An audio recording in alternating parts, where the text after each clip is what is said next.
was just a boy. Christmas brought so much joy. Couldn't wait for the presents and laughter. I couldn't sleep late at night, looking for Santa with lights. Those are the memories I still remember. Then I became a man, lost sight of who I am. But right in front of me was the answer. 'Cause on Christmas I feel joy, and I turn back to a boy. The answer is to stay young forever. This is not a Christmas, this is not a Christmas song. This is not a Christmas, this is not a Christmas song. This is not a Christmas, this is not a Christmas song. This is not a Christmas, this is not a Christmas song.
I wake up every minute with a fever dreams. I push my mind to a limit where it needs to feed. I work blind, got vision I don't need to see. I'm picking mind over matter, I believe in me. I need to find more hours in the day to breathe. Need to find more power in the way I be. And when my mind turns sour with the painful scenes, I need to scream out loud, I can't stop me. I wanna be the greatest like Rocky. You know I leave them all hating like a hobby. I'm out here making moves like a lobby. And if you ain't with me, it's your loss, see. I got my mind on the facts, I'm a python, grab what I like real fast. Choke until I have everything I attack, everything that I lack, everything that I want, and I see, matter of fact. 'Cause I'm my own worst enemy, only if I let it be. I can control anything if I can just think carefully. I control my destiny.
Hello and welcome to my Mind Over Your Matter. My name is Rick. Hope you guys had a good day today. It was a little wild for me. This rain, I knew it was gonna rain. It was no fucking snow. It was all rain. My body doesn't lie. I know when it's gonna be rain. And sure enough, it was rain today, no snow. And body been hurting like crazy. It's just deal with it one day at a time. Don't worry, I'm getting an MRI next Monday, so hopefully we'll get some answers to what's been going on with me. And hopefully I don't need surgery, but if I do, it's going to be much needed because I can't take this pain in my back anymore. It just drives me crazy. But oh, I hope you guys like the setting. I hope you guys like the intro. We have the Grinch here today. It's Grinch 2 days till Christmas. And you guys are ready for Christmas? How ready are you for Christmas? Are you excited for Christmas? I'm excited, but it's for some people it's a very depressing day. For me, it's somewhat depressing, but yet I bring joy into my life no matter which way or however way it comes. And that's how it should be. We need to find our joy in any way, um, because we can't just stay depressed and then be all down. You got to turn that frown upside down and smile a little bit. But we got some news to cover. This is going to be quick because I had a huge delay. I had problems with my sound. I had problems with the show. Everything was just going a little crazy. So I'm sorry for the big delay that happened today. But let's not hold off and let's keep moving forward and let's watch what's going on in the world today. Also breaking tonight in Bucks County, a fiery gas explosion at a nursing home in Bristol. Pennsylvania Emergency Management says they believe people are trapped inside the Silver Lake Healthcare Center. Oh my God. From all over responding to the massive. Hey, what's up, Albie? What's up, Kayla? Afternoon. Our Joanne Pelleggi is live at the scene in Bristol. Hours later it's a Grinch Joanne, Christmas. Our first responders still working to the Grinch people. Decided to come and visit me. It's been nice.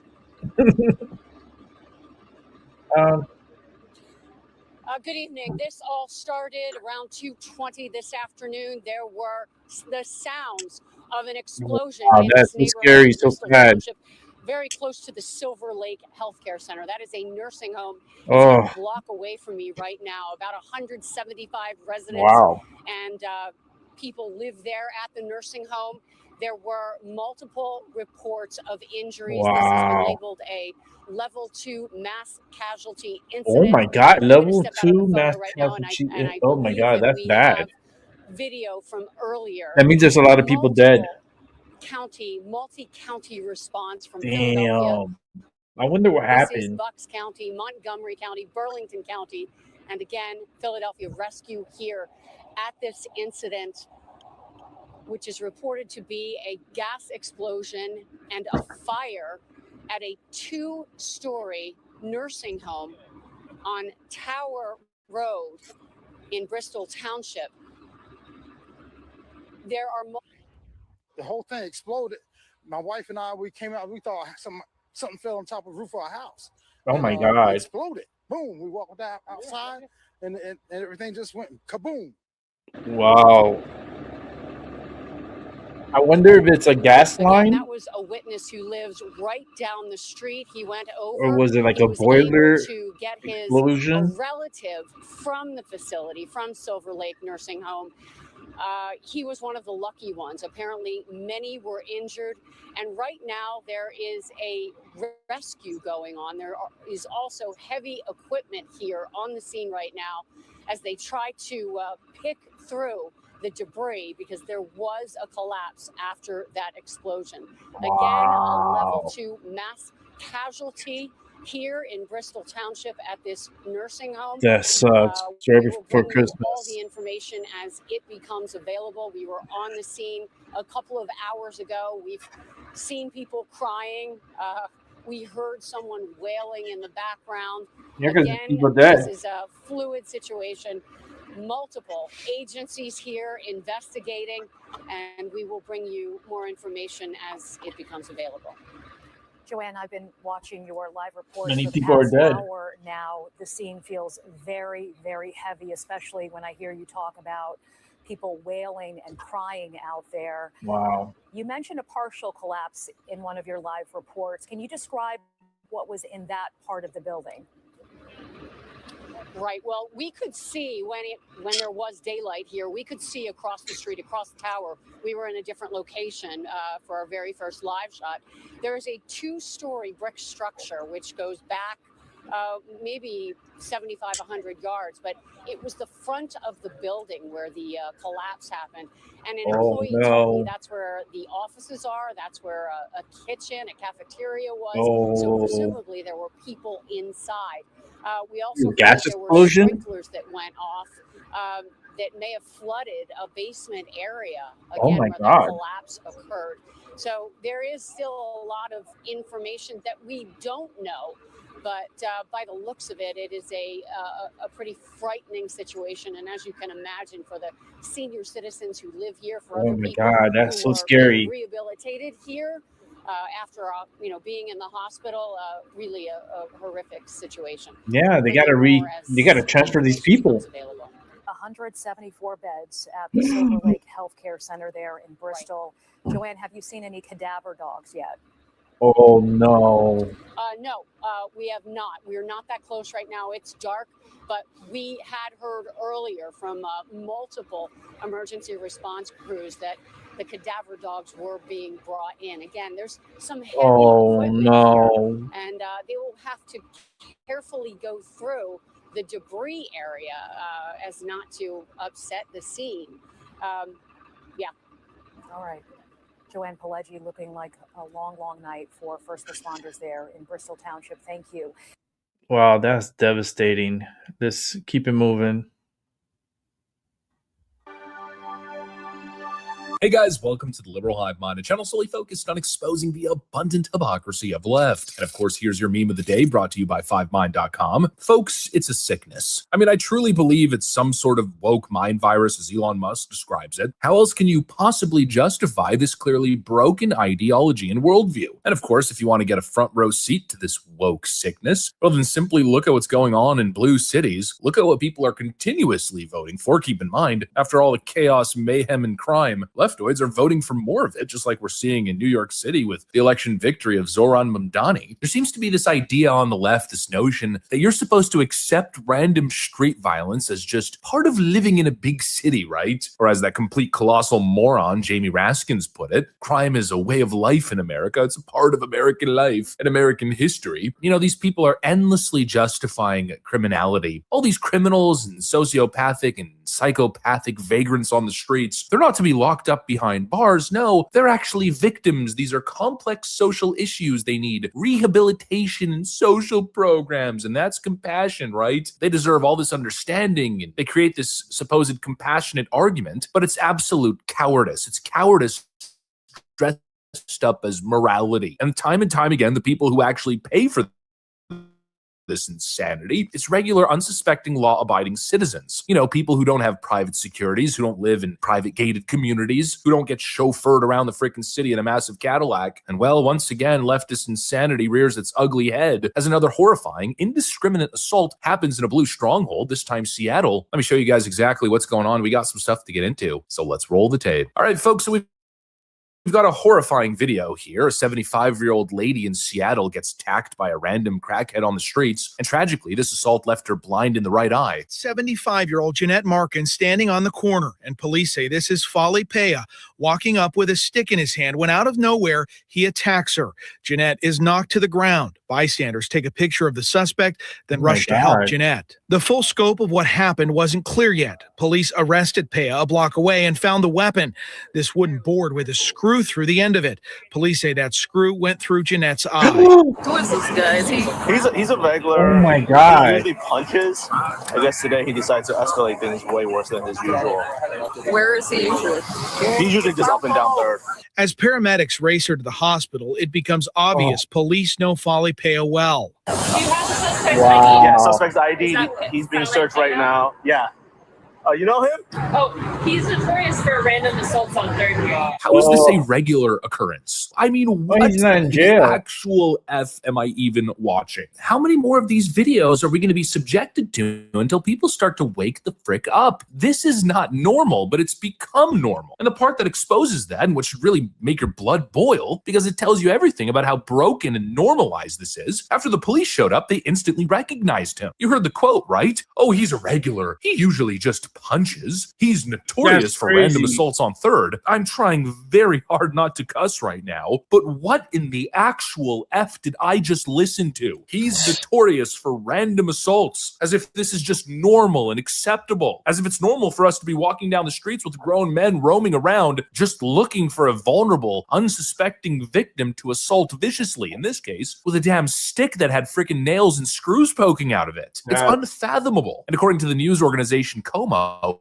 they reported once again that this particular individual had an extremely long rap sheet spanning over a decade, including a 2011 stabbing case, and that he, quote, continued to rack up assault charges over the last 15 years, and even prosecutors themselves describing him as a, quote, substantial danger to the community in charging documents. And yet here we go over and over again with the revolving door of injustice. He was let back right on the streets, right? Because holding people accountable, according to these leftoids, that's oppression, it's marginalization, it's not compassionate. No, what's not compassionate is being an idiot, frankly, in my view, criminal judge releasing these clear dangers onto the streets only for them to victimize innocent people over and over again. Frankly, at this point, I think the federal government ought to start bringing charges against these judges. This is out of control, from the Irina Zarutska situation to multiple others this year, and now this. And let's not pretend that these are random freak occurrences. No, it's constant, and it's been happening for years. Instantly, I thought about this video from Decoy Voice, which was released almost 3 years ago. The video is titled, "How Dodging Axes," I'm going to put in parentheses, "in Seattle became normal."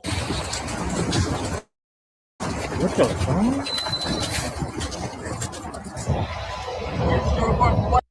What universe are we living in where the streets are riddled with crackheads living in tent cities, harassing and accosting people with deadly weapons across the country? These left-wing cities have become shitholes. How else can you describe it? They treat criminality like a misunderstood identity. Ooh, you're just a misunderstood misanthrope. Maybe if we extend our generosity and give you all kinds of hugs and pats on the head, maybe a little pat on the butt, then you'll come back to your senses and stop indiscriminately stabbing people on the streets. Wake up! It's absolute idiocy. And at this point, I'm done with the conversation about root causes or circumstance. Oh, you're just a victim of your circumstance. I don't even care if you're a victim of your circumstance. At this point, I am pure utilitarian on this issue. I am done coddling criminals. When an individual proves that they cannot function in everyday civilized society, they should be removed from said society. And yeah, having a violent rap sheet that spans back to 2011 where you stabbed somebody, or like the case with Irina Zarutska, having 15 prior violent arrests and being deemed clinically insane. Yeah, maybe that person shouldn't be on the damn streets. Is that really crazy? Am I the bad person? I just don't understand it, and I don't understand the left-wing thought process. Why do people keep voting for this? You know, I mentioned that in the intro, and speaking to that, after seeing all the chaos, the homeless camps, the epidemic of violent indiscriminate assaults, why would you vote for more of it? We've seen all the videos of young college-age girls recording videos, sobbing in the camera, talking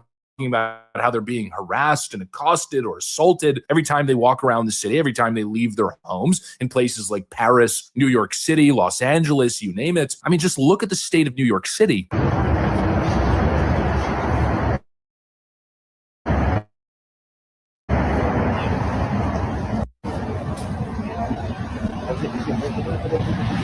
That's crazy. New York is crazy. What the? New York is fucking crazy. K2? Huh? K2? Nah, no K2. You want to go get some cash at an ATM, and the entire place has been totally commandeered by homeless vagrants, with one of them coming up saying, hey, want to buy K2? You know, people act like this is just colorful city life, as if it adds value to living in the city. I don't know. I've been living in big cities my entire life, and I got to tell you, there's a lot of benefits of living in a metropolitan area, but being assaulted and accosted and harassed by random crackheads, having to step over homeless people on the sidewalks, watching people smoke crack in bus stops, injecting heroin in the freaking streets on the corner, seeing year after year as more and more tent cities pop up, you know, prime real estate. Yeah, that's not one of the benefits. It's one of the worst parts of living in the city. And it's getting worse and worse and worse with these idiots in charge. And what it boils down to always, again, is the totally twisted priorities. I mean, what are we doing here, people? It's endless compassion for the people who don't deserve a shred of compassion, and not a care in the world for the people who face potential victimization every single day. Anyways, I don't know what else to say. I feel like I've said it all. I feel like the video kind of speaks for itself. The left has gone batshit, folks. They've lost the plot. And here's yet again more shocking visual evidence. That's what I got. Thanks for watching, and I'll see you on the next one. Next one's coming up now. Here we go.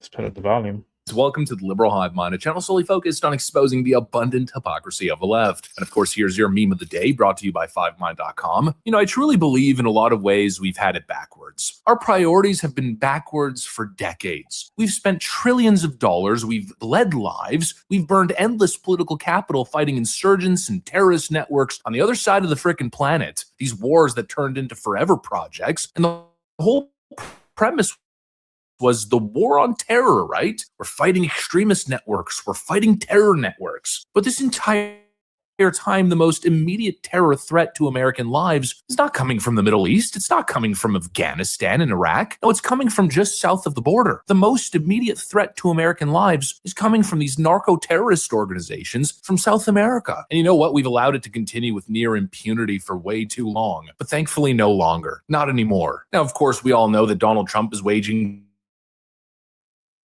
battle against the narco-terrorist regime of Maduro. But as we're now learning, that's just the tip of the iceberg. That's the very first step. Applied in the Caribbean Sea are likely to now expand across the southern border. Let me show you guys exactly what's going on here. We got some stuff to get into, so let's roll the tape. All right, folks, so take a look at this. You just referenced the lower amount of illegal drugs that are coming by sea, and you just said that you're going to start that same program on land soon. Are you just referring to Venezuela, or are you referring to other countries in Latin anywhere America? drugs are pouring in, anywhere, not just Venezuela.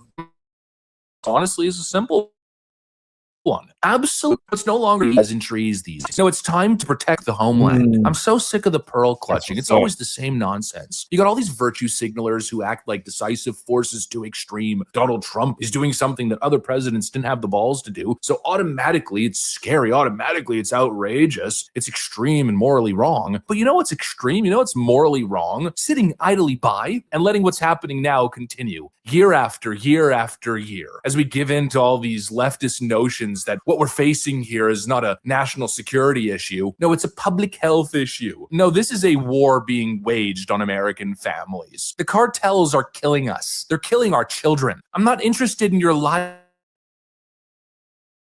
academic notions while the casualty count continues to climb. Let's talk about the death. Actually, here's what pops to mind. 9/11 atrocity, possibly the worst day in American history, definitely modern day history. And of course, it was the entire premise for a 20+ year long war. And look, I'm not about to say this to downplay 9/11, but only 3,000 people died on 9/11. If we're talking pure bodies, if we're talking scale of catastrophe, 9/11 doesn't even come close to the fentanyl crisis. In 2023 alone, the United States recorded over 100,000 drug overdose deaths, and almost all of them are attributed to fentanyl. And thousands upon thousands of those cases are instances where the drugs are being laced. You got some unsuspecting kid who takes a pill that he might think is ecstasy, or a pill that he thinks is a Xanax, and turns out the cartels laced it with fentanyl, and now that kid is dead. This is an epidemic. This is a moment of crisis, and the threat is not thousands upon thousands of miles away. It's not isolated in some poor Middle Eastern country. It's right across the southern border. You could walk across the damn border. You could walk into the crisis zone. And for decades, we are just sitting here allowing it to happen, allowing these cartels to amass billions, trillions of dollars to amass more and more power. It's got a point where we can't even tell if these American countries have legitimate governments. We can't even tell if they're true democratic states or freaking narco states. And we're just going to sit here and allow this to continue and continue and continue and do nothing? Never. No, it's time to bring the heat, and that's exactly what Trump is doing. Strikes on land in Venezuela more than 15 times, even now, just in your recent remarks. Why should Maduro take your threats seriously? And He can do whatever he wants. What's your end game? Maduro? What's your end game? There's no answer. He can do whatever he wants. I mean, we have a massive armada formed, the biggest we've ever had, and by far the biggest we've ever had in South America. He can do whatever he wants. It's all right. Whatever he wants to do. If he wants to do something, if he plays tough, it'll be the last time he's ever able to play tough. But they sent their prisoners into us. They sent people from jails, prisons. They sent people from mental institutions and insane asylums into the United States, just walked right in because Biden had an open border policy. Venezuela took advantage of the open borders that Biden created. They surely more than did. any other country. Tren de Aragua, we had gangs all over. Look, I mean, you have a very weak governor in Colorado. Look what happened in Colorado where they would occupy apartment houses. And he didn't want to do anything about it because he was scared. It's time to start getting active. And if it's not military operations, it should be sanctions. If sanctions are justified against the Iranian regime, in my view, sanctions are justified against the Mexican regime. You know, they could play coy all they want. They could play innocent. They could play dumb all they want. But the reality is we understand, we know the cartel is deeply embedded in the Mexican government. They're part of it. They enable it. They allow it. You got entire regions in South America that are totally controlled by cartels. And the issue continue to get worse and worse as these cartels get more and more powerful and influential. And you'll notice throughout the last decades, these cartels have gone from these more, mafia-style organizations to full-on military organizations. Read about the Los Zetas or the Jalisco New Generation Cartel. These are military-style terror organizations. And not only are they operating in South America, they're operating in North America as well. I don't know why we accept it. And I don't know why we act as if we don't have the ability to shut it all down. Because I truly believe if the political intent was there, if the Mexican government and even the American government wasn't totally corrupt and being paid off by these organizations, we could stomp them out in a month tops. But we choose not to. Well, my view is a simple one. I believe the American government exists to protect American lives, not to soothe the feelings of la-di-da liberals or political pundits in their naive worldview. The goal of the government should not be to maintain optics as citizens are dying in mass. This is a crisis of unseen proportion. And if you have organizations that are knowingly transporting poison that is killing Americans, organizations that are earning billions upon billions of dollars, if I'm not mistaken, global organized crime is a $900 billion industry. If you have these organizations that are killing us and amassing more and more power, and that power is now translating to political influence, they're infiltrating our government, and now we're seeing gangs like Tren de Aragua and others setting up operations and headquarters in American cities. Well, I believe in that instance, the government has a duty to its people to act. I understand all these naive notions that Rand Paul's going on about, and I respect him. I truly do. And I understand the rationale. I understand the logic and where it comes from. But sometimes you have to declare a national emergency and just act. And personally, that's where I'm at. I'm done with the pearl clutching. And of course, you don't have to agree, but personally, on this issue, this is where I am. I am Team Trump, baby. All the frickin' way. Screw the optics. Screw the international norms. Give me deterrence. I am sick of seeing emergency medical service vans bolting through the freaking streets, and I know at the back of my mind, it's another freaking overdose. I'm sick of the death, the despair, the tent cities. Look at the streets of Philadelphia. I want action. I want to protect American lives at all cost. And if that means going no holds barred against these cartels, if that means applying some serious pressure on the Mexican regime, as well as many other South American countries, then so be it. Well, that's what I got for you guys. Thanks for watching, and I'll see you on the next one. All right. Yeah, that's just wild, right? Just listen, we got to put an end to all this craziness. And I think Biden did too much damage. And I think a lot of people they felt like we couldn't do nothing, because it was under the Democrat control. So what could we do to change? Yeah, what we did was voted Trump back into office. That was the answer. And now we need a bigger answer. And I need Trump to think this very hard. And I'm trying to push this energy to his brain to please sign the Insurrection Act. That is the only way we're going to sweep everyone that's illegal out of this country. And you'll see the rapid decline in pricing. Like homes will go down in price, rent will go down in price, insurance will go down in price, groceries will go down in price, gasoline, you name it. Everything will start going down in price because we're going to have so much abundance that they have to sell it to us at a cheaper rate. They're going to have so much availability in homes that they're going to have to sell these homes at a better rate, So think about it. Ever since open the gates and everybody's bills have climbed up super high, your light bill is super high, your fucking gas bill super high, everything, taxes high, high, high. Like, how could this be? Yeah, because we have people that are in our country sucking up all our freaking resources and making everything for us more expensive. So, it's I hope change happens quick, and it needs to happen more rapidly than what's going on today. So let's keep it moving. We got more to watch. We have team coverage this afternoon. Marcelino Benito spoke to a pilot who explains how this could have been avoided. But first, Jason Miles is live on the island near the crash site where crews continue searching for a Navy lieutenant who is still missing. Jason? Yeah, he would be the sixth person that would have died in this crash yesterday. The recovery effort going on in the distance here behind me in the West Bay. In fact, just within the last couple of hours, that barge and crane you probably see were brought in to the crash site. Now, the plane, which originated down in Merida, Mexico, was bringing a 2-year-old burn patient to Shriners Children's here on the island. Sadly, the child among those who perished. Now take a look at that Air 11 video again. It was up this afternoon after the fog finally lifted here on the island. You can see what's left of the Mexican Navy's Beach King Air 350I aircraft. According to the NTSB, the first step in its investigation will be recovering the airplane from the bay. I'm told it's only between 4 and 8 feet or so in this area. That's a process that could take a week or more. Witnesses say the crash happened in dense fog around 3:15 yesterday afternoon, and while first responders and volunteers rushed into a sixth person, that Navy lieutenant who remains missing. The longtime co-owner of Galveston Bait and Tackle tells me he heard the crash, which he first thought was a car accident on the nearby freeway. It was muffled, but because of the fog, the density of the fog, everything travels across the water almost like you're just right next to it. It's always, you hear it and you're like, man, that was right there. And that was almost 3/4 of a mile to a mile away.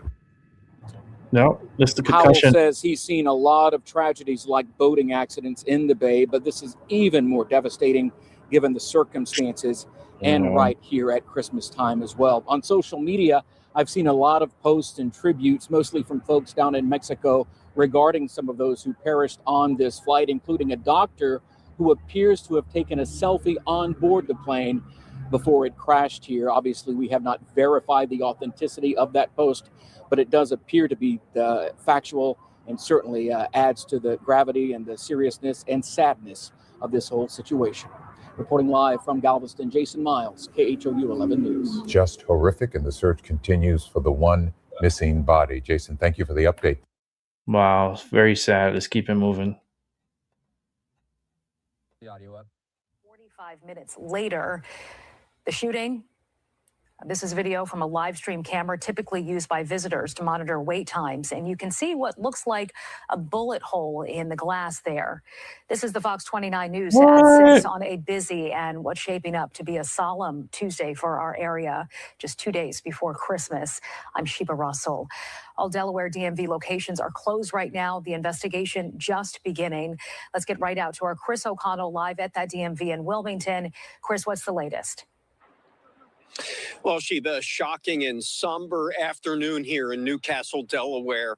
A Delaware state trooper shot and killed by a gunman in the middle of the day inside a busy division of motor vehicles here just outside of Wilmington. The Delaware state trooper is dead. That gunman also killed by law enforcement. Take a look behind me. This is still a very active scene here in Newcastle. A massive police response here just after 2 o'clock this afternoon at the DMV office off of Hessler Boulevard. When an active shooter was reported, law enforcement came rushing in. Witnesses reported that a state trooper was shot, execution style, inside. Now, police confirmed the shooter in the incident has been killed. No identification on that shooter yet. We do know that DMV was open and operating at the time. This is where people get their driver's license on a routine basis, renew their vehicle registrations. But so far, what makes no you motive think? or any I don't one of understand any people other anymore. injuries. We're You guys still all awaiting deserve to that. fucking die at The the same Delaware time. State Police posting this grim message This is confirming a crazy. fatality, saying one Delaware state trooper has been confirmed killed during the incident. We are continuing to assess Oh my additional God. injuries. Please avoid the area. The area has been shut down. Route 13, DuPont Highway. One side is back open tonight. Now, the DMV, Sheba, as you were alluding to, has live video feeds from inside their Oh, so I need facilities to where you can record it. see how long the wait is. You can actually see glass shattered in there, shoes and other You personal would have seen belongings the as bullet, like police the were glass investigating. shattering. We anticipate I a wonder where the media officer briefing, was at hopefully over the next when he got shot. couple hours or so. Alex George is standing by for that one nearby in Newark, Delaware. Now, we did just get, let's bring you back out here live. I wanted to read a statement from Senator Chris Coons, the Delaware senator. He says, I am heartbroken by today's shooting at the Wilmington DMV that took the life of a Delaware state trooper just 2 days before Christmas. This officer put on their uniform this morning and went to work to make our community safer. Now Wow. they will never come home. Back out here live right now. Once again, the That's investigation devastating. continues. The motive now still not known, but a Delaware state trooper shot and killed today in the middle of the afternoon. The shooter also dead. Of course, we'll have more as we get it, Sheba. All right, Chris, thank you. I wonder who shot him. You know, it just makes you wonder who in the hell shot this officer. This is crazy. Let's keep it moving. Now to a breaking news update on a story we've been following for months. The mother of a Central Coast girl who'd been missing since October has now been taken into custody in the investigation into her daughter's disappearance. ABC 7 News anchor Karina Nova has just learned new information from the Santa Barbara County Sheriff's Office, and she is here with the latest. Karina. Dan, just a short time ago, the Santa Barbara County Sheriff's Office gave a timeline of what led up to the arrest of Ashley Buzzard today. She's now facing first-degree murder for the death of her 9-year-old daughter, Melody. This case dates back to Oh yeah, I remember this case. I did a story on this Melody's case. prolonged absence from school. Her mother was contacted by She was detectives, missing. but gave no information about her. She was found Investigators dead. learned that prior to a sport, Ashley rented a car and while wearing wigs, took a multi-state trip with her daughter, switching license plates along the way. Melody was last seen at the Colorado-Utah border on October 9th. Detectives now believe Melody was murdered shortly after that stop before Ashley returned to California without Melody. Melody's decomposed body was found earlier this month in a remote part of Wayne County, Utah by a man and woman who were taking photos. Oh Sheriff my Phil Brown God. says Melody died from a gunshot wound to her head. Oh The DNA no, my evidence that police God. found at the scene in Utah ultimately led to Ashley Buzzard's arrest today. Oh Maternal no. suicide is rare and always Oh difficult my. to comprehend. I covered this level story. of criminal activity is particularly shocking. They found her given dead, shot in the head. Calculated, cold-blooded, and criminally sophisticated premeditation and heartlessness that went into planning it, and the ruthlessness that went into actually committing. Fucking wearing the crime. wigs. We have recovered a significant amount of And that little evidence girl was so innocent. She looked like she was so that innocent. clearly indicates that this heinous crime was committed by Ashley Buzzard, Melody's mother, and the very person upon who she relied upon and trusted the most in this world. As for the motive, detectives have not yet established or given information about what may have compelled Ashley Buzzard to murder her daughter.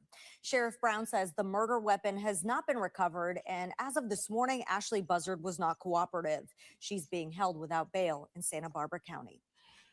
Wow, that's so disturbing.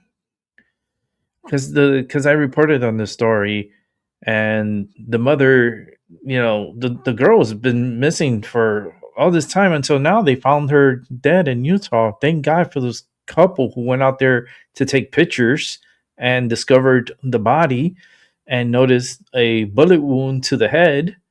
Like, do you imagine you're out there taking pictures? Because that's what I do. I go out and I take pictures, and I like taking pictures. Who doesn't? Like, but for me, like my phone, like I have, I don't know how many thousands. I mean, we're talking about easy, possibly over 20,000 on some of them.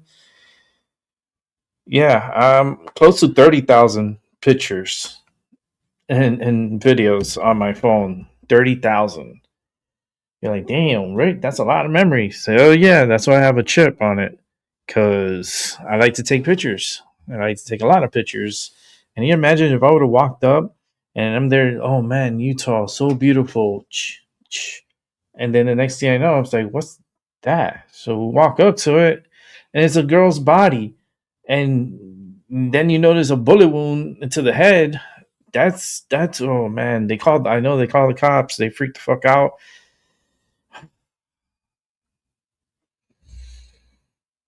What a horrible way to die, right? So I always say in my show, an eye for an eye. If you kill someone a certain way, well, the same way you kill that person should be done to you. So you could feel what they went through, the pain that they went through. So, like, since whoever or the mother shot the girl and her daughter in the head, well, guess what, mother? You should be shot in the head also and eliminated from this planet. Crazy. All right, let's keep it moving. See what we got. Oh, some Benny Johnson. Let's see what we got here. Oh, the crackhead. This is the crackhead Biden, Hunter Biden. Dude, where he's been. He's probably out there. He's probably pissed at Trump right now. He's like, you're ruining my business. All the cocaine is mine. And you're blowing my boats that are carrying my supply. You're hurting me. You're hurting my business. You're hurting me. Fucking Hunter Biden. Piece of shit. But these guys think that we need to run away from all values in order for us to leave. I say, you. What the hell? How are we getting those people back from El Salvador? Oh my What's up, God. guys? It's Benny. It's Christmas That was time. a lot Time of for you to folks. be spending time with your family so that your kids don't end up like Hunter Biden. Hunter Biden has had multiple massive crash outs on everyone in the Democrat Party, and now he's targeting his own Yeah, I father. feel like in it's like interview a with Sean ritual over Ryan. there in Utah. This is the single dying. greatest crash out to end all crash outs. He's already gone after George Clooney. George Clooney is not an effing actor. He is effing like, I don't even know what he is. He's a brand. James Carville hasn't run a race in 40 years. David Axelrod had only one success in his political life. That was Barack Obama. Barack Obama, not because of effing David Axelrod, David Plouffe. Like, he's going after the entire Democrat Party apparatus. Who is Jake Tapper's audience? Smallest audience in cable news. His ratings went to shit. Hunter Biden out roasting and torching, insulting the earth. Nancy Pelosi, going after the Obamas, going after the core of the Democrat Party establishment. And now he's going after his own father. Again, ladies and gentlemen, spend time with your children. Make sure they don't become drug addicts. Hunter Biden was a drug addict. Like, his first drug possession charge was before he was 18. When you have troubled children, you are at fault. You need to fix things before they wobble off course horribly. Yeah, no time. He was always in Ladies and Washington. gentlemen, now Never Hunter took care of his Biden kids. is on the Sean Ryan show saying effectively his father's administration was a complete and total failure. Here we go. Hunter Biden attacking his own father was not on my 2025 bingo card. We don't want immigrants who are coming here illegally, draining us of resources, prioritized above anybody else in our society. Joe Biden brought in 30 million criminal aliens. Here's Hunter Biden going scorched earth against his own dad. A vibrant immigration, but we don't want immigrants that are coming here illegally, draining us of resources, and also and being prioritized above people that are actual literal heroes that are coming home, or that are still recovering from 20 years of endless war, or anybody else in our society, right? Okay, the single most unpopular thing in his dad's administration was criminal aliens and unlimited criminal alien migration. But the next most unpopular thing was the Afghanistan withdrawal. And now Hunter Biden is straight up saying that was a total and complete failure. Something that Joe Biden's never said, something that nobody in Joe Biden's administration's ever said. But Hunter Biden has the clarity to say it. Okay, here we go. And he had mistakes like every other president's had. Some that I may disagree with, but absolutely 100% had some real failures also. What do you think some of those failures were? I think one of the failures was the way in which they executed the withdrawal from Afghanistan. I think it was an obvious fucking failure.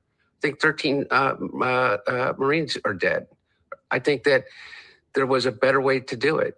And I think that I can blame it on his generals. I can blame it on the people, the way in which we did it. But my dad always Is Hunter running for president? Is that the buck stops with him. I think that was a failure. I'm not exactly sure what Hunter Biden is doing here, because it seems to be rewriting or correcting all of the history of psyops that were run over the last 4 years, that like people like that these are just newcomers and people love immigration. We're a nation of immigrants, like that the Afghanistan withdrawal was a success. Actually, this was like the lines from the Bidens for years, and that Hunter Biden did nothing wrong with Burisma. So here's Hunter Biden saying, I did something wrong with Burisma. Unbelievable. Was it a mistake to be on the board of Burisma? Yeah, it was. And they were constantly trying to manipulate his family, and they created the Biden crime family. He's straight up admitting it now. We were all called crazy and deplatformed and demonetized and taken off the internet for saying this exact thing. Was it a mistake to go on the board? Yeah. Yeah, it was absolutely a mistake, not because of anything that I did that I am embarrassed about or in any way whatsoever feel conflicted about as it relates to what I did for Burisma, but because of the political position that put us all in. They used that as the toe in the door to be able to call my family the Biden crime family, without any evidence. Again, I encourage you to head over to Sean Ryan's YouTube account. Obviously, he's got a massive podcast, massively successful because of conversations like this. Way to go.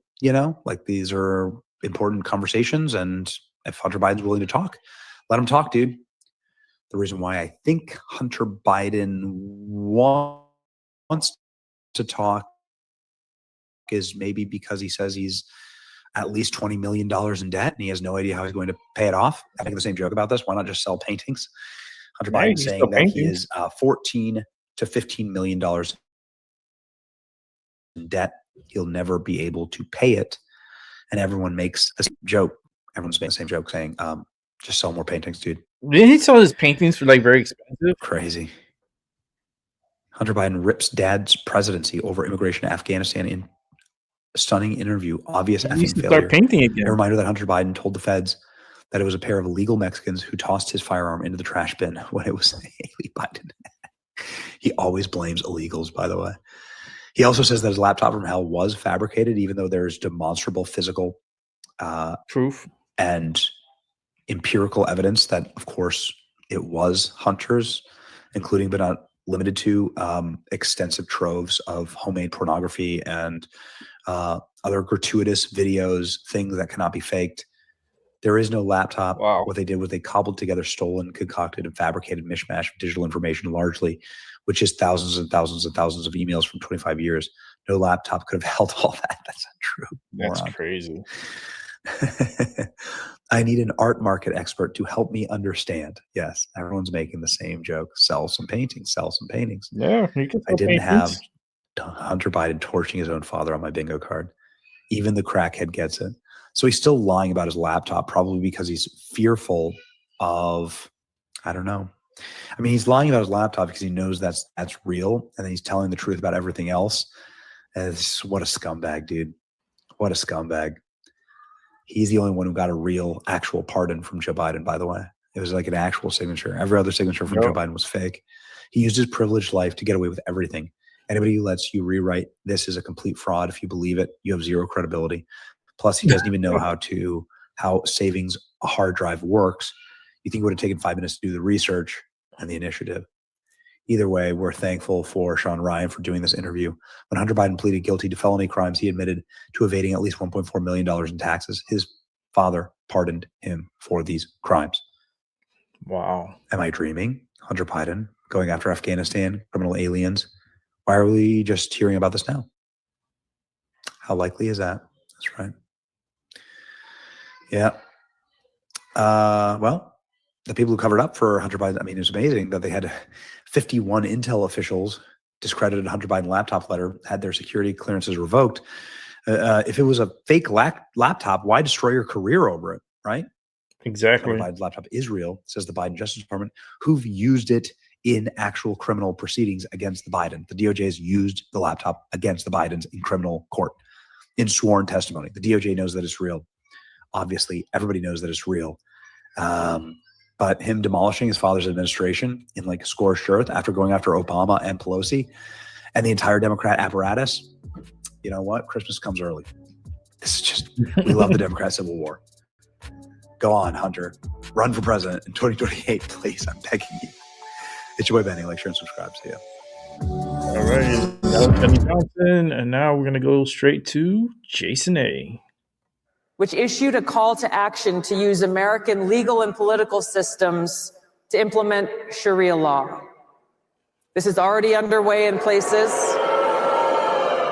This is already underway in places like Houston. This is not something that may possibly happen. It is already happening here within our borders. Paterson, New Jersey is proud to call themselves the first Muslim city. They are working to implement in their own governments these Islamic principles that are forced on people through the use of laws or violence. The bottom line is this: when we talk about the threat of Islamism, this political ideology, there is no such thing as individual freedom or liberty. As Charlie said over and over again, it is fundamentally incompatible with our nation's foundation of freedom.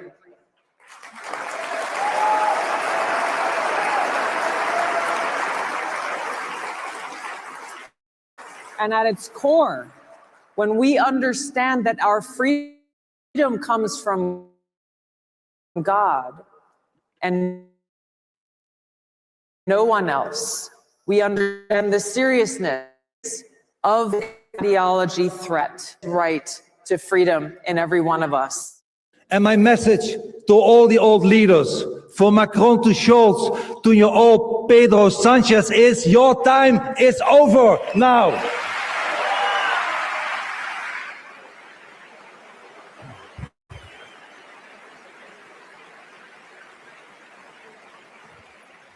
They are history. Woke is over. Multiculturalism and mass immigration has proven to be a total failure. And while the leftish liberal intellectuals may refuse to acknowledge this reality, the majority of the Europeans are very clear in what they want. They want secure borders. They want an end to mass immigration. They want us to expel illegal aliens and criminals from our countries. An Islamic centre linked to controversial preacher Wissam Haddad has been shut down by Canterbury Bankstown Council. Premier Chris Minns today praised the move, saying hate speech needs to be tackled head-on. The Al Medina Dawah Centre in Bankstown, a prayer hall associated with preacher Wissam Haddad. Haddad and the centre have been in the spotlight associated with one of the alleged Bondi shooters, Naveed Akram. It's now been shut down, the Premier praising that as an important step. To send a message to those who are intent on putting hate in people's heart or spreading racism in our community, that they will be met with the full force of the law. And that's exactly what's happened today. The cleric has been connected to a long list of convicted terror offenders, but has not been charged himself. He's also denied any prior knowledge of the Bondi attack. The local council says it's not the first time Wissam Haddad has been directed to shut down premises used for illegal prayer meetings. It determined this property was only approved to operate as a medical centre, not a prayer hall. A source close to Wissam Haddad has told 9 News that the Al Medina Centre has been under new management and has been for some time, and that Mr. Haddad is not involved in its management. Yesterday afternoon, what was meant to be a vigil at Town Hall against anti-Semitism became a protest against new laws in New South Wales that would outlaw certain phrases like this one. From Gadigal to Gaza. The Premier insisting the phrase is hate speech. I'm calling it out. I do think it leads to violence in our community. I think it leads to disharmony. I think it must be part of changes to the law. Last night in State Parliament, the lower house passed the government's controversial terror bill, a reaction to the attack in Bondi. 59 votes for the ayes and only 15 votes for the noes. I declare the motion carried. It would allow the police commissioner to stop certain protests for up to 3 months when a terrorism event is declared. Today, a vast coalition of groups joined together, announcing a constitutional challenge to the laws early next year, describing them as knee-jerk and anti-democratic. These laws, if passed, not just affect the Palestine movement. These laws will take away the rights of everyone in New South Wales to gather together as a community, to express their views, to express their opposition to whatever government policies they oppose. Those here saying no link had been shown between the Bondi gunmen and any of the Palestinian protests. To draw a line between those protests, those demonstrators, and the horrific acts of 2 ISIS-inspired gunmen, I think is simply disgraceful. The Premier unconcerned by the legal challenge and unmoved on his laws. And on another front, opposition to the bill's reform of gun laws. Rural independents saying restrictions on the number of guns a licence holder can have ignores how law-abiding farmers and others in the bush live, particularly when it comes to controlling feral animals.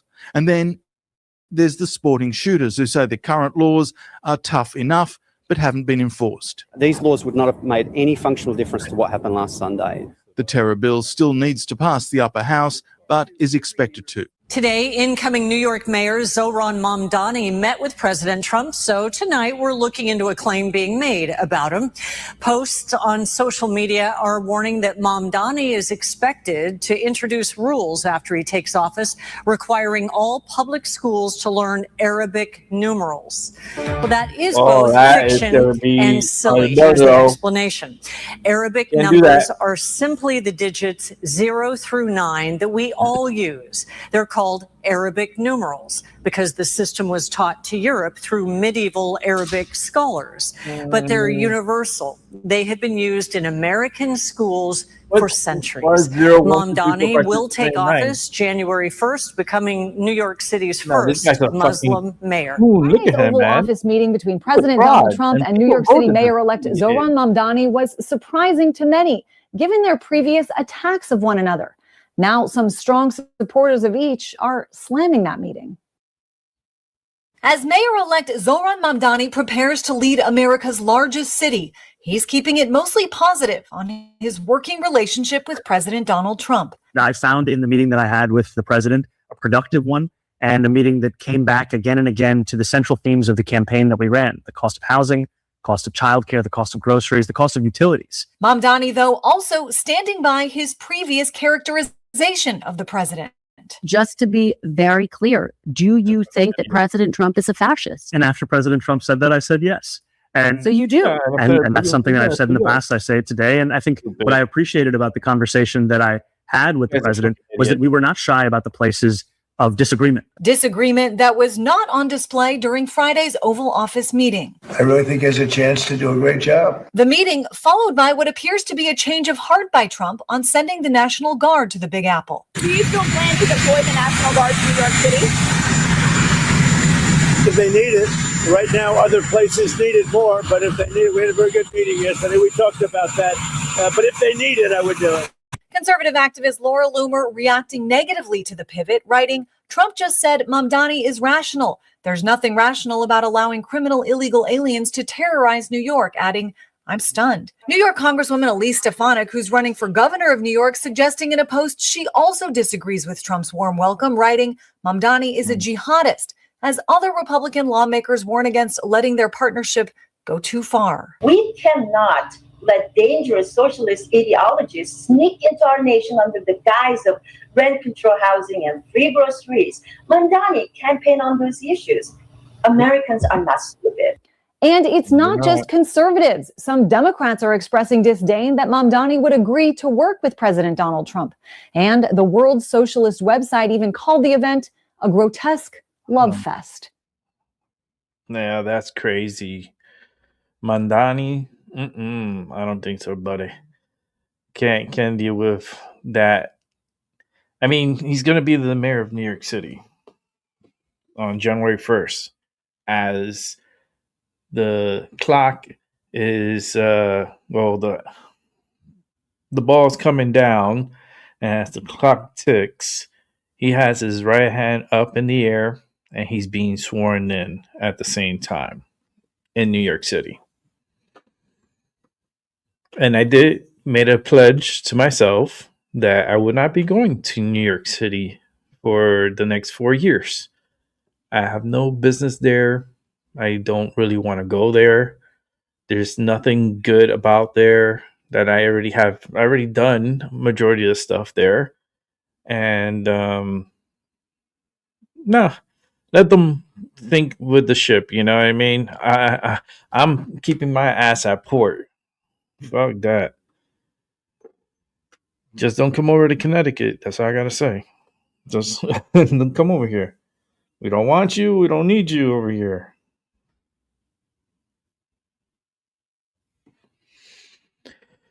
All right, so let's continue on with another Jason A.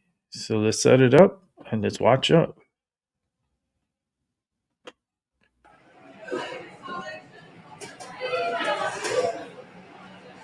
Tá balançando. Liberty collapsing in Brazil. Tem carro bem embaixo.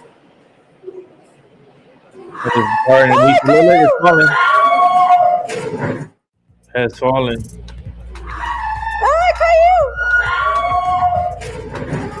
It's a miracle no one was hurt when this Statue of Liberty replica went toppling over due to high winds.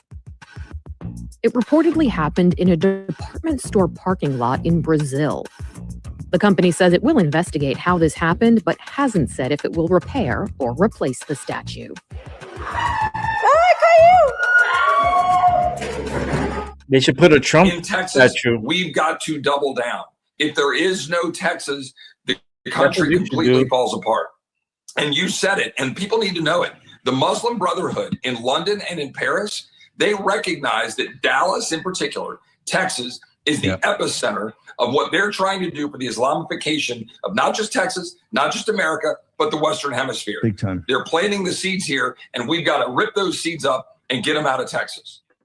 There's some people come over from some of these countries that want to come here for a better life, and they're going to assimilate and go by the things that we believe in, go by our Constitution. The Muslim group, Steve, this is World War III, okay, and it's going to be on our soil, and it's coming so fast. Within 5 or 10 years, it is going to be way out of control. We have a prime example of this: Europe. Europe is gone, and they will have to fight in the streets to get it back, and that's coming.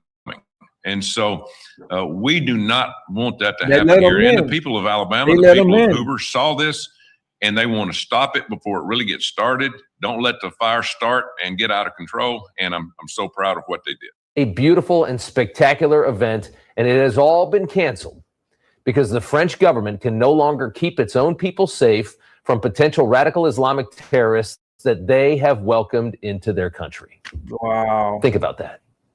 France has let in so many Middle East and North African migrants that they can no longer assemble in crowds. They need to get out, man. We're watching one of the most beautiful countries and cultures in the world commit suicide. And this threat has now spread all over the West. This is not singular to Australia or France. It is everywhere now, including in Germany, where many are too scared to go to the country's many famous Christmas markets because they are now so dangerous. They're such a target for radical Islamists. Take a listen to the details from this report. Terrorists have struck 7 European Christmas markets since 2014, 3 in France and 4 in Germany, all carried out by men of Muslim or Middle Eastern backgrounds. Authorities arrested 5 men suspected of planning attack number 8 in Germany last week. One of them, a Muslim cleric from a German mosque who urged his followers to kill as many people as possible. Yeah, attack number 8 foiled. There was another attack in Poland on a Christmas market foiled as well. The one in Germany, a Muslim cleric that left Egypt to move to Germany, moving to a country which tolerantly allows him to work at a mosque, to have a mosque. And what does he do when he gets to Germany and he's saved by the West? He begins indoctrinating other Muslims to murder as many Christians as they possibly can. Going to a German Christmas market at this point is a bit like playing Russian roulette. Is today the day that one of our asylum seekers living off our tax dollars is going to plow his car through this market and kill 20 of us? We don't know. That's so In wild. Australia, where 16 were murdered on a beach this past Sunday, many say that they have felt the threat skyrocket as their own government imported tens of thousands of migrants from Muslim countries. The Muslim population doubling in a decade in Australia. The left-wing Prime Minister of Australia, the Labour Party, a country that has the strictest gun laws in the world already, just wants to add more gun laws, light a candle, and move on. Light a candle, put it in their front window tonight at 6:47 p.m. to show that light will indeed defeat darkness. We will I'll take to National Cabinet this afternoon a proposal to empower agencies to examine what can be done in this area. Being led by people that couldn't care less if you live or die, completely detached from reality, politically correct nonsense, stronger gun laws so the Islamists have a harder time murdering us is the answer, right? They don't want to actually fix the problem. They'll let thousands of us die before they'll be accused of being racially intolerant. They care far more about their political orthodoxies than your life. You should always remember that. The spiritual battle is coming to the West, and the enemies are wokeism or Marxism combining with Islamism to go after what we call the American way of life. And the American way of life is very simple. I want to be able to get married, buy a home, have kids, allow them to ride their bike till the sun goes down, send them to a good school, have a low crime neighborhood, not to have my kid be taught the lesbian, gay, transgender garbage in their school, while also not having them have to hear the Muslim call to prayer 5 times a day. That's important. We want the American way of life, which is, by the way, Christendom. Christians, our sacrifice, our toil, our vision, the outgrowth of the scriptures gave us Western civilization.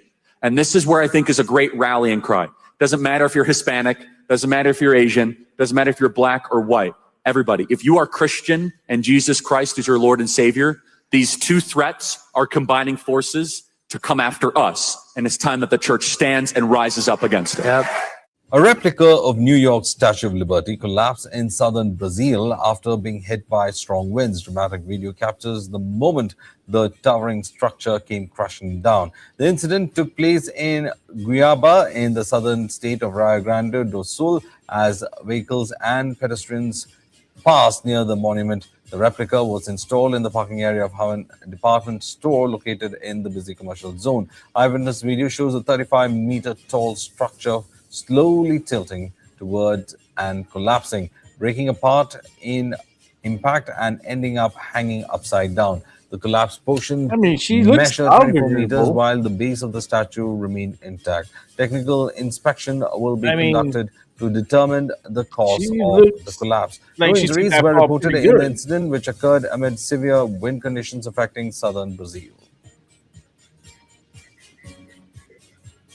A replica of New York's Statue of Liberty collapsed in southern Brazil after being hit by strong winds. Dramatic video captures the moment the towering structure came crashing down. The incident took place in Guiaba in the southern state of Rio Grande do Sul as vehicles and pedestrians passed near the monument. The replica was installed in the parking area of a department store located in the busy commercial zone. Eyewitness video shows a It was 35 outside meter of a tall department structure store. slowly tilting toward and collapsing. Thank you, Jason A. Great upload. Makes you wonder. Statue of Liberty falling down, signs from above are just spreading everywhere, and you see all this because, like, war with Venezuela, it's really hard. That's not an easy war. I mean, yeah, you can have all the firepower and so forth, and if you want to use the atomic bombs right next to the Amazon rainforest, I mean, be my guest, I guess, right? Like the drugs that are coming out of there, yes, they are polluting the world with all their drugs. There's a lot of desperate people that needs these drugs on a daily basis. If they don't have it, they go crazy. Like I could imagine the goal rate right now for any of these medicines, like not medicines, but this cocaine, whatever you want to call it, the white stuff. I wonder how it's affecting the market because all these speedboats are being blown away. I'm pretty sure the market is pretty much only the rich are going to be able to get it. All right, guys. Let's see. We're down to. Let me see if there's anything breaking. But I was down to the last video. But let me see if there's anything.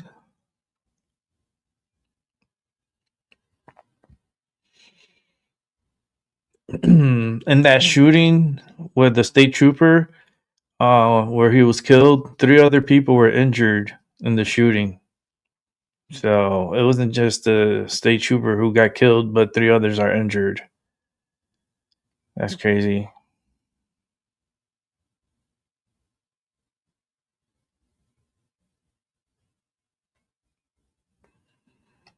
Let's see. Is there anything?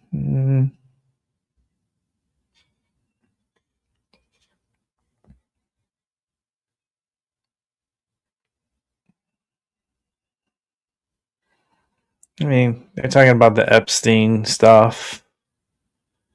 I mean, we already went through that shit. I don't want to go through that shit again.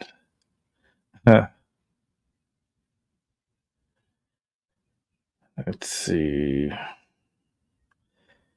Brace for rain, California, because you got a dangerous system going out over there this week. So there's going to be a lot of flooding and possible mudslides and very dangerous times in California, I believe, soon to come to them.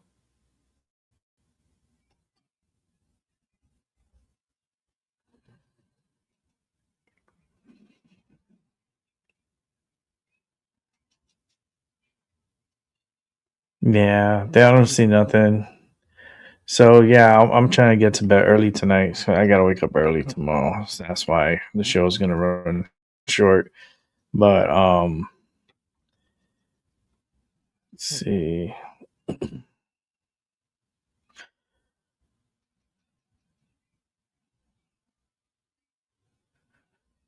Huh. This is add one. We gotta add one. We set it up. Let's set this up. This is gonna be a good one.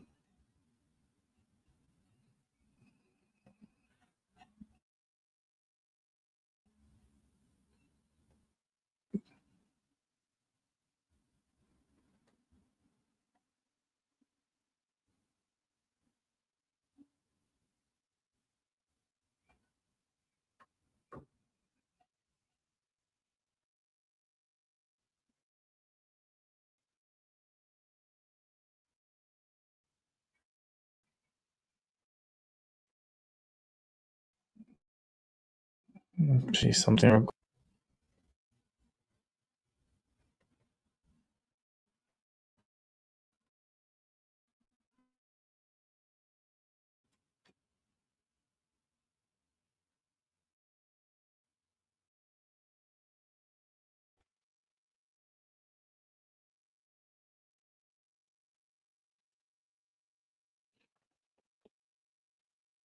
Hope everyone's doing good. Sorry for being quiet, but trying to figure things out here behind the scenes.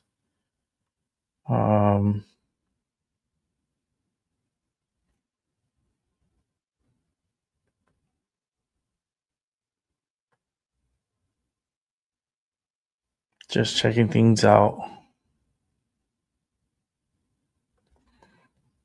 I saw this YouTuber passed away. Or I saw there Adam the Woo. You ever heard of him? I've seen him before. I'm not subscribed to his channel, but yeah, passed away. A lot of good people are dying. I might join that club eventually. Wow, gotta join that club eventually. It's gonna happen. Just letting you know. Just be ready for it. It's like it's a vortex of energy that you get put into, and it's pretty rapid. So being back to energy. All right, let's check out this story. Break across the gaming community. A man who helped shape modern video games and influenced an entire generation is gone. Vince Zampella, the legendary co-creator of Call of Duty, killed in a deadly crash on a mountain highway in LA County. Fox 11's Matthew Seedorf live tonight with the update. Matthew. Oh my God. Well, Christine, this man impacted millions of people all over the world. One of two people killed in this crash. Holy. Oh my God. Intense video obtained exclusively by Fox 11 moments after a deadly Ferrari crash. Oh my God. What the The single car collision claiming 2 lives, including video game pioneer 55-year-old Vince Zampella. Oh my God. Oh, he's going too fast. Highway Patrol says they're actively reviewing witness video like this as they investigate what exactly Oh, caused he's the going car too to lose fast. control Sunday afternoon on Angeles Crest Highway. You're supposed to turn. There's a Winding, curve mountainous there. stretch of road in rural LA County, popular with drivers and motorcyclists, but notorious for serious, sometimes fatal crashes. Just awful, as a well-respected person in the community. Zampella, a foundational figure in modern gaming. New extraction point fast. Best known for co-creating the Call of Duty franchise, one of the highest Oh, grossing wow. video game series of all time. Wow, you see this, Terry? Also helping build the massively successful Apex Legends universe, played by millions around the world. You never met him, but this person had a huge impact in your life. I hope that whoever came across his games, his family, the community, I hope, they're all right and they grieve how they need to. Zampella leaves behind 3 kids, the oldest just 26 years old. Reporting live tonight, Matthew Seedorf, Fox 11 News. I think they were just going too fast in that corner, because it seemed like the car was going too fast. Like, no, I'm trying to see the video here. Here we go. Let me see. That was the big crash. Let's see. I'm trying to see where the video. Here it is. Okay.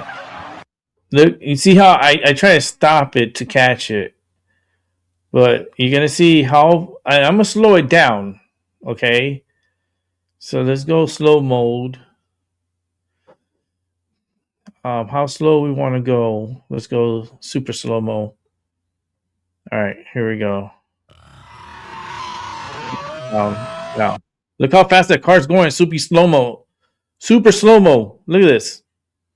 Lost control. Hit a rock or something like a boulder, and the car just like boom.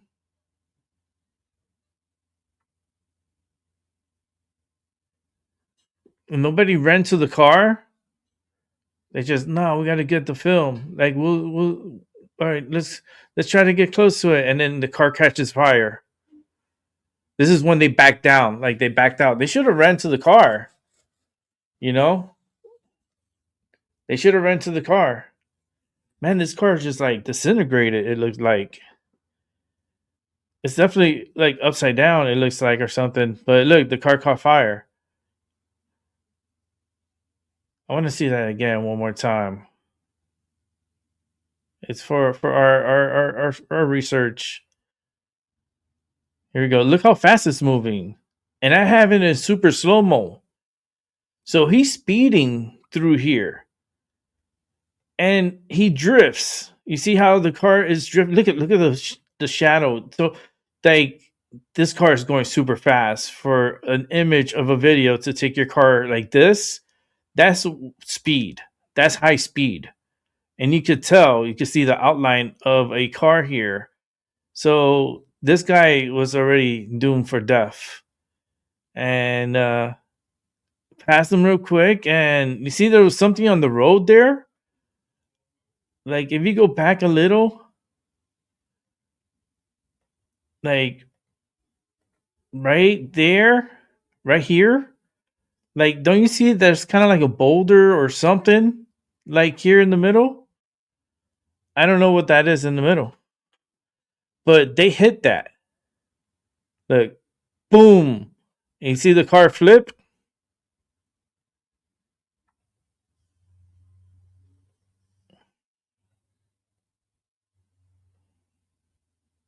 He must have went onto the dirt.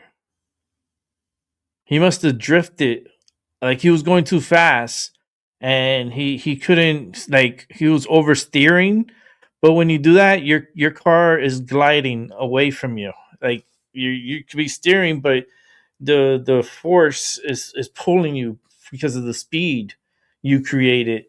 And he hit something, flipped the car. Look, the car flips, lands on its like on the top. If these guys would have ran up to the car, they could have probably could have saved them. But they just wanted to record and really not take like this urgent to try to get them out, or just it is what it is. But this is what happens, and there it is. It's on fire. Car's on fire. Man, that sucks. That really sucks.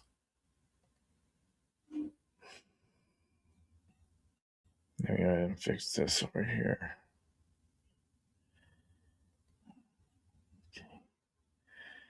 All right. So what you guys think about that? Hey, what's up? Oh, I gotta order. Shit, that's right. I'm gonna do that tonight. But it's not a rush for me to get them. But how you doing, Chloe? Ready for Christmas? I got the Grinch. The Grinch is here. I made him hold my sign for the whole show. And I told him he had to smile while doing it. Oh, boy.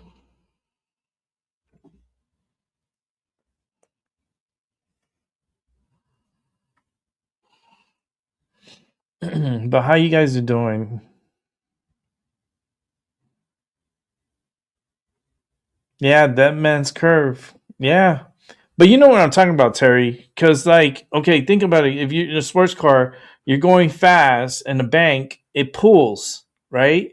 So that's when your steering comes. But if you oversteer, because you lose control, you oversteer, the car is just going to glide, like, across.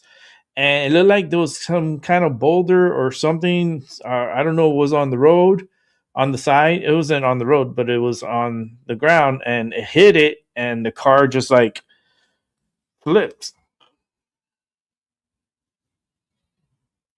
Man, what a way to die, man, from a mistake. Because that was speed. Speed kills. And that's a pure example. That Ferrari is a very fast car. I'm pretty sure these guys were kind of showing off a little bit and oversteered their car, and that car just slid, and Wow, that's crazy. Oh, y'all finished eating? That's what's up. Ate that fried chicken? What you ate it with? I'm curious. Curious to know what you ate it with.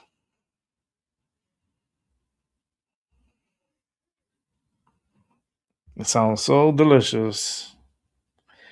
Let's see.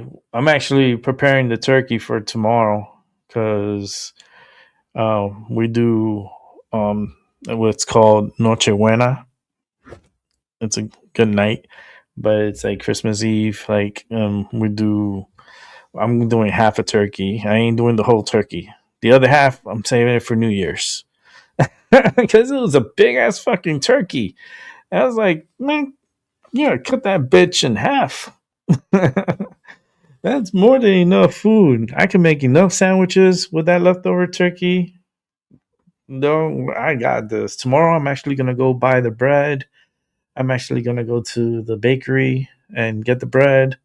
And I'm so looking forward to Christmas and having a nice Christmas breakfast and just enjoying a show because I'm gonna do my show early on Christmas. Surprise, bitches! Early Christmas present. I'm not gonna be starting the show at 7:30 at night. I'll be on early, so it gives a chance for those who live in the UK to come and watch and participate. So expect maybe many guests to come through and hang out. It could be you too. All you got to do is join Discord and join Discord. How? All you got to look for is my show name, My Mind Over Your Matter, and join the channel on Discord, and you get an invite to the show. And that'll be for Christmas. I'll be on early on Christmas. I don't know exactly how early yet. I'll let you know tomorrow. It all depends how I feel. But I think Christmas morning I'll feel good. I'll make sure I'll have my coffee. I'll make sure I have a coffee. I'll make sure we'll be ready for this. It'll be a great day. Maybe I'll open up some Pokemon cards. I have not opened that one of the Pokemons. I have all my Pokemons all scattered around.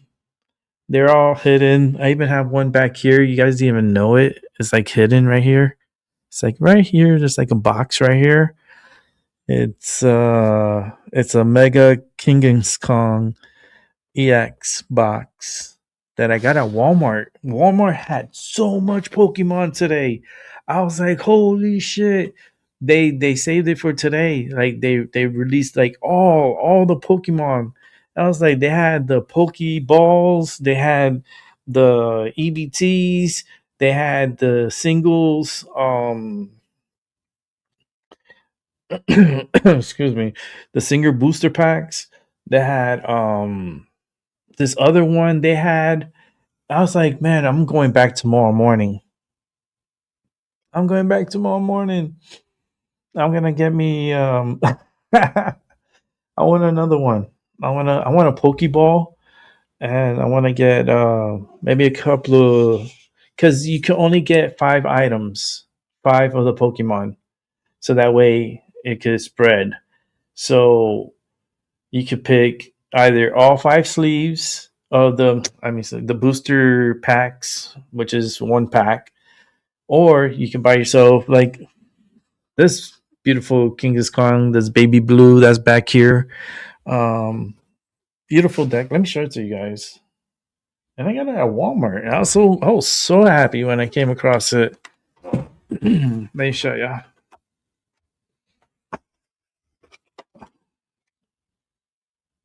And it comes with 4 packs of Mega Evolutions. And it comes with a big 3D card. I don't think you can see it really, but it comes with a 3D card. And then you have it just looks so beautiful. I don't even want to open it, to be honest with you. The promo card looks very, very clean. I'm looking at it from here. Very, very clean. And the 4-packs are actually no. There's two mega evolutions, maybe 3. I know that one back there is Dustin Rivals. Like I see a Dustin Rivals there. Oh, this is gonna be a good. I'm not gonna open it, but I want to get another one. I just want to get another one. Yeah, let me take out the zoom in. There we go. Let me see what we got here.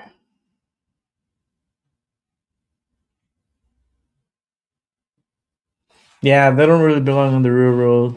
Pasta roni. Mixed veggie.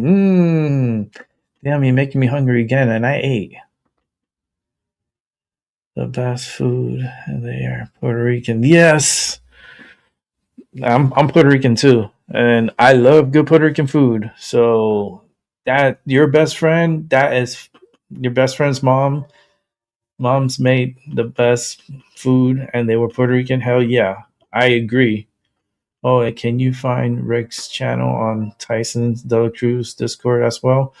I'm sure you can find my channel and his channel, but you could go on Discord and you look for My Mind Over Your Matter, and that's but it won't say, it won't go under my name, Rick's channel.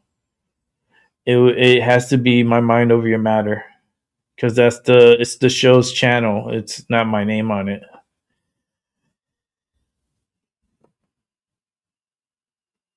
Extra PCs right now. Let's set up the gaming PC. Yeah, nice. Yeah, those are fun. I have some of my old ones. I have like the old Wii. I have a couple of game systems back there, and they're pretty much collecting dust, to be honest with you. I got a lot of games too. And I'm thinking maybe trading the PS4 and the Xbox One to get the PS6.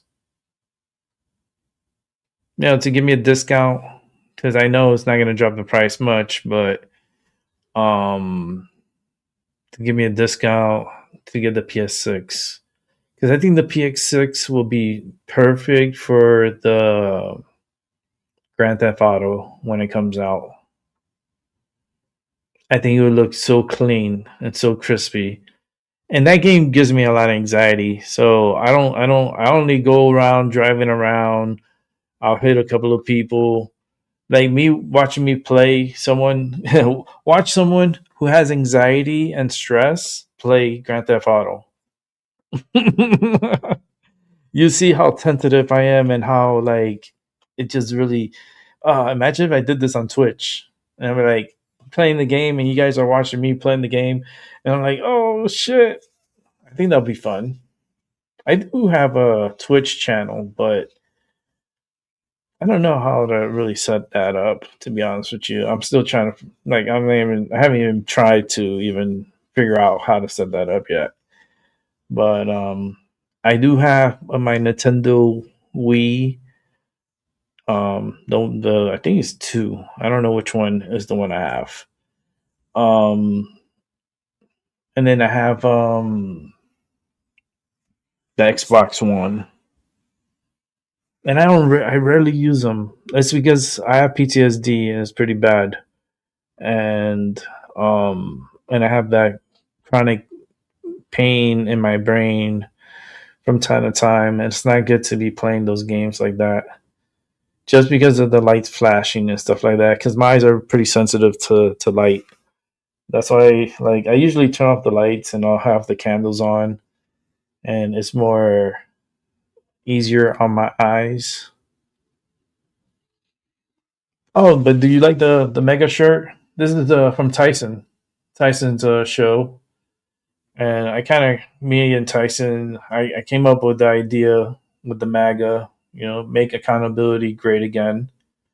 We definitely need to make upgrades to the shirt and come up with some cool merch on Tyson De La Cruz. He has pretty cool stuff, but I think we could do a lot better and come up with some more creative slogans. But I think this is the real big one that we need to focus on in 2026, because I feel like there's really bad things that are going to happen in 2026. I feel like a lot of innocent people are going to die in 2026. So it just sucks, but I can feel it. I feel sabotage, a lot of sabotage. People being desperate and doing desperate things. Not good, right?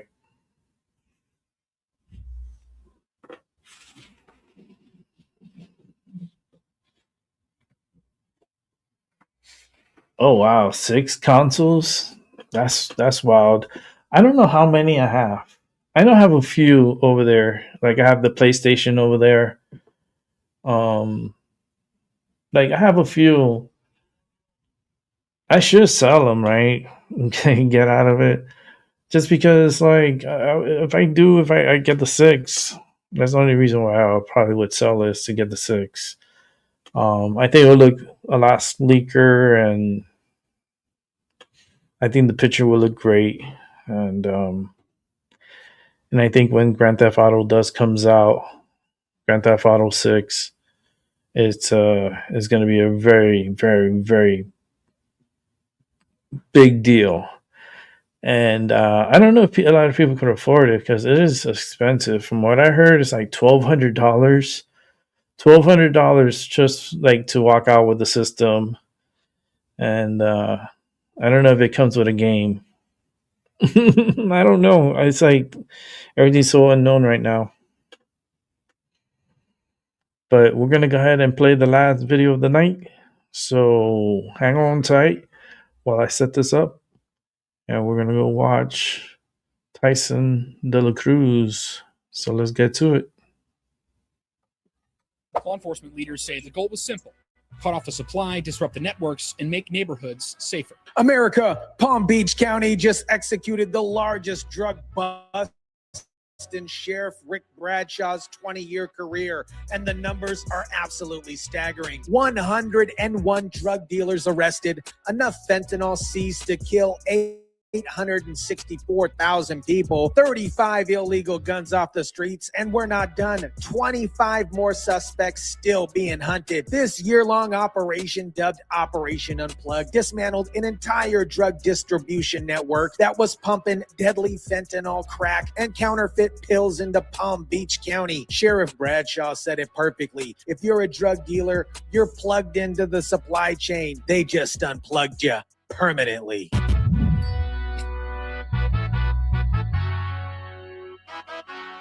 The sheriff's office highlighted the operation seized enough fentanyl, which could have resulted in the death of over 800,000 people. The operation also seized other drugs and uncovered illegal firearms transactions, contributing to violent crimes in the area. What is up, guys? Tyson De La Cruz here. Thank you so much for rocking with me. This operation is exactly what we need to see happening across America. No more catch and release bullcrap. No more slaps on the wrist. Real consequences for real people poisoning our communities. Let me break down the numbers of this operation, because they're absolutely staggering. Sheriff Rick Bradshaw said in his 20-year career as sheriff, he's never seen a drug bust this big. Usually he sees maybe 15, 20 arrests. When you're in the hundreds, that is a bunch. It is. I've been the sheriff here for 20 years. I've never seen one this big. Usually you see maybe 15, 20. When you're in the hundreds, that's a bunch. Last year, the Palm Beach County Sheriff's Office took down drug operations throughout the area, with their heaviest activity happening in Lake Worth. The operation seized enough fentanyl, which could result in the deaths of over 800,000 people. They also uncovered illegal firearm transactions, contributing to violence and crime in the area. 101 arrests so far, with 25 more suspects still wanted. Detectives seized fentanyl, xylazine, MDMA, crack, bath salts, marijuana, and fake prescription pills, along with 35 illegal guns. In the last 5 years, Palm Beach County has seen more than 5,100 overdoses, including more than 1,000 deaths. Sheriff Bradshaw said obviously they have to do something about that. And Operation Unplugged is exactly what doing something looks like. The operation led deputies to 9th and G Street in Lake Worth Beach, an area they say was saturated with drug trafficking and gang activity, including the Zoe Mafia. The multi-agency sting targeted known dealers who allegedly sold and trafficked deadly doses of drugs around 9th Avenue and South G Street near a church in Lake Worth. Investigators say the area known as G Block is a hub for distributing fentanyl, crack, bath salts, weed, and counterfeit prescription pills. According to the arrest affidavit, at least 2 suspects arrested are known members of the Zoe family, a gang involved in trafficking narcotics. The massive takedown comes as Palm Beach County reports more than 5,000 opioid overdose deaths in the last 5 years, with roughly 1,000 people dying. Deputies say the suspects sold enough fentanyl to undercover agents to cause tens of thousands of potential overdoses. In one alleged drug deal, investigators say Devani Michaels sold crack cocaine out of a dresser drawer for $40. After the undercover agent refused to put the crack in his mouth as instructed, Michael followed him down the alley and told him not to come back. This, my friends, is the level of brazenness these dealers were operating with. They felt completely comfortable conducting drug deals in broad daylight, threatening undercover agents and running an open-air drug market right next to a church. This operation didn't happen by accident. The sheriff's office partnered with multiple agencies, including the Florida Department of Law Enforcement and Drug Enforcement Administration. Their collaboration resulted in securing approximately $230,000 for overtime expenses and undercover operations, significantly aiding in the investigation. Sheriff Rick Bradshaw adds alongside partnering agencies, civilian tips help them pull off a successful operation. This, my friends, is how you run a proper drug investigation. You got federal, state, and local agencies working together. You secure funding for overtime so officers can actually do the work that they're required to do. You run undercover operations to build cases that hopefully hold up in court. And you execute coordinated arrests to take down entire networks, not just individual dealers. When you remove these type of criminals from neighborhoods, residents feel safer and communities thrive. State Attorney Alexia Cox thanks Sheriff Bradshaw and the various law enforcement agencies involved for their dedication. She reiterated the commitment to zero tolerance for drug-related criminal activity, assuring that the fight against such crimes would continue unwavered even during the holiday season. For those of you that don't know, the street slang, a plug is a drug dealer, someone who's connected to the supply chain. These dealers were plugged into the drug distribution network. Operation Unplugged literally disconnected them from the network by arresting them and seizing their drugs, weapons, and money. This operation demonstrates our firm commitment to reclaiming neighborhoods, because this is a neighborhood. It's not just roads and buildings. In it, there are parents, grandparents, children, friends, and neighbors who feel the impact of crime in their community every day. Investigators also used the press conference to highlight an unsolved double homicide they believe to be connected to the same drug trafficking activity targeted in Operation Unplugged. Among the cases tied to this investigation, an unsolved double homicide in Lake Worth Beach. Investigators displayed a wanted poster during today's briefing, seeking information in the killings of Frank June and Anderson Arthur. The shooting happened near 9th Street and G Street back in October, the same area targeted in this drug operation. Sheriff Bradshaw emphasized that drug trafficking investigations often expose broader patterns of violence. You have an operation like this happen. You clear the community. It's a lot. Especially shootings and other criminal activity. When you get these people off the streets, you make the neighborhood a whole lot safer. That is the unfortunate reality of drug trafficking. It's not just about drugs. It's about violence, gang activity, the murders, the terror these organizations bring to communities. Guess what? And a final warning from the sheriff. There's a lot more people on Santa's naughty list that we're going after, and we will get them. The operation was part of a broader strategy under President Trump's executive order to root out drug trafficking organizations. This investigation was initiated in part due to the September 2025 executive order signed by President Trump to target domestic and international drug networks. Investigators say those groups were responsible for distributing fentanyl, crack cocaine, MDMA, counterfeit pills, and other dangerous drugs, along with illegal firearms across the county. America, Palm Beach County just showed us what real drug enforcement looks like. 101 arrests, enough fentanyl seized to kill 864,000 people, 35 illegal guns off the streets, and an entire drug distribution network in Lake Worth Beach dismantled. Sheriff Bradshaw said in 20 years, he's never seen a bust this big. The G Block area was an open-air drug market controlled by gang members who felt comfortable selling deadly doses of fentanyl next to a church. 2 people were murdered in that same territory in October, and investigators believe it's connected to the drug trade. But here's what this operation really proves. When law enforcement has the resources, the partnership, and the political will to go after drug trafficking networks effectively, they can dismantle them. The $230,000 in funding for overtime and undercover ops wasn't wasted. It resulted in 101 arrests and potentially saved hundreds of thousands of lives. I have my and with PSPs. 25 I suspects still PSPs. wanted, this isn't over. Sheriff Bradshaw warned they won't take breaks at Christmas, and there's more people on Santa's naughty list. The dealers who are still out there should be looking over their shoulder, because Operation Unplugged just proved that Palm Beach County is done playing games with people who poison our community. Let me know what you think about this. Drop it down in the comment section down below. Smash the like button if you kindly would. Share, subscribe, and as always, guys, I'll catch you on the next one. Thank you, Tyson, for a great upload.